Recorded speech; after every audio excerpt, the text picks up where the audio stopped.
Hello mga kabosing, it's me, Boss Yuri, ang batang magala. Ngayong araw na to, pupunta tayong Cotto Mines. Pinaayos mo na nga ni Kajilo yung motor niya dito sa pwesto. Bali may pinaputol siya kay Kuya Paul mga kabosing. At pagkatapos nga, lumarga na kami ni Kajilo at hinihintay na namin sila kay John Lloyd sa Palawig. At ayan nga mga kabosing, nandito tayo sa bayan ng Masinloc. At dito nga papasok mga kabosing papuntang Cotto Mines. Bali may tatlong checkpoint pala tayong madadaanan. Bali ito na pala yung unang checkpoint. At sinusundan nga namin sila kay John Lloyd dyan mga kabosing. At dito nga may nasalubong tayong jeep galing Cotto Mines.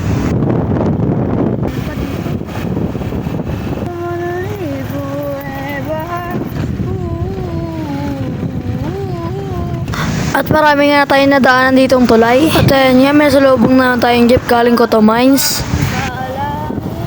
At ito naman yung pangalawang checkpoint mga kabosing. Bali may isang checkpoint na lang tayo mga kabosing. At ayan nga, napawaw si Kuya Jilo.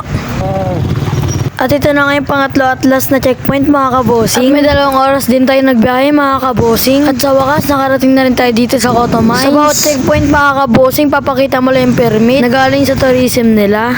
At ayan nga mga kabosing, nakahanap na tayong pwesto natin dyan. At sinimulan na nga ni Ate Glenn mag-assemble ng tent dyan. At tinayo na nga rin namin ni Kajilo yung tent namin. Para mamaya magre-relax na lang tayo dyan mga kabosing. Siyempre hindi rin natin sasayangin tong araw na to dahil maliligo rin tayo mamaya. At ayan nga, binibidyoan ako dyan ni Kajilo. Bali, naghihigo pa nga ako ng sabaw dyan ng noodles.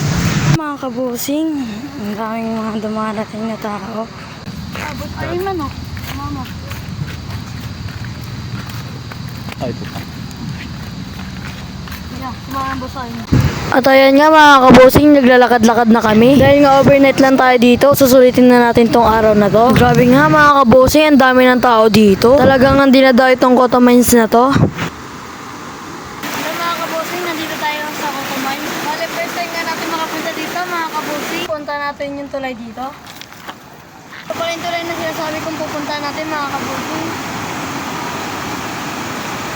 Pero hindi ko sure mga kabosing kung tuloy ito ah. Tingnan nyo mga kabosing, ang ganda ng view.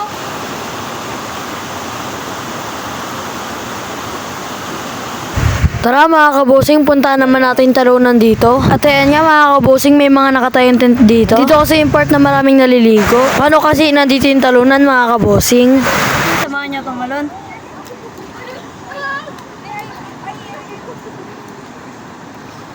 At ayan nga, nandito na tayo sa taas. Ito pala yung sikat na talunan ng Cotto Mines mga kabosing. Hindi kompleto yung punta mo dito pag di ka tumalon dito. At tumalon na nga kami dyan ni Kuya John Lloyd mga kabosing.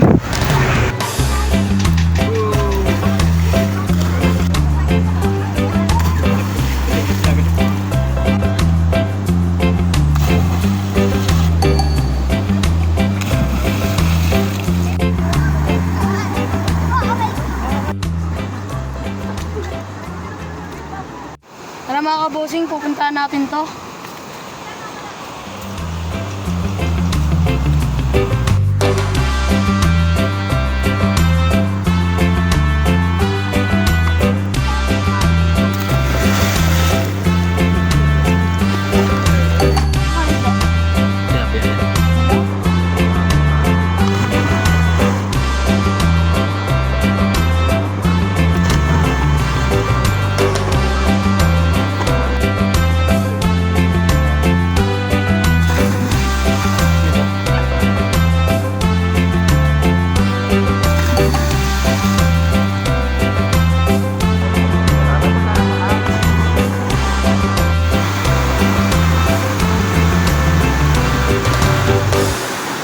At ayan nga mga kabosing, ito pa rin tinatawag nilang kids pool. Dito kasi yung part na bababaw mga kabosing yung pwede sa bata.